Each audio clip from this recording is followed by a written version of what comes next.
В Алданском районе фиксируют рост заболеваемости острыми респираторными вирусными инфекциями. Какова ситуация на месте и как борются с этим в Алдане, в сюжете Татьяны Вахниной.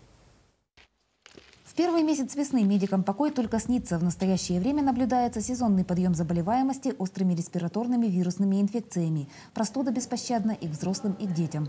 На сегодняшний день дети обращаются с высокой температурой 39 градусов, температурой в течение 5 дней. Поэтому все вызова обслуживаются. Вчера у нас было в поликлинике 82 вызова. Ни одному ребенку не было отказано, все вызова обслужены.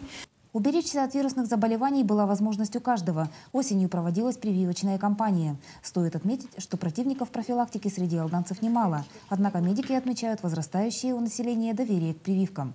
В 2014 году вакцинацией было охвачено более 12,5 тысяч жителей Алданского района.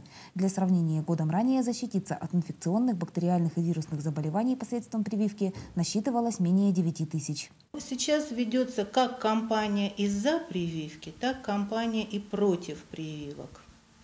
Но если хорошо подумать, то очень много заболеваний медицина в последнее время победила только благодаря прививкам.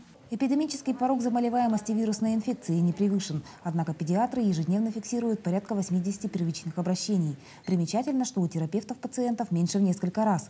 Данное обстоятельство медики объясняют отнюдь не более крепким здоровьем взрослых, но стремлением работающего населения переходить простуду. Вирусные инфекции, однако, коварны серьезными осложнениями. Врачи призывают не заниматься самолечением, а при первых признаках недомогания обращаться в лечебные учреждения. Татьяна Вахнина, Сергей Шипачев, Дмитрий Заливин, НВК «Саха», Алдан.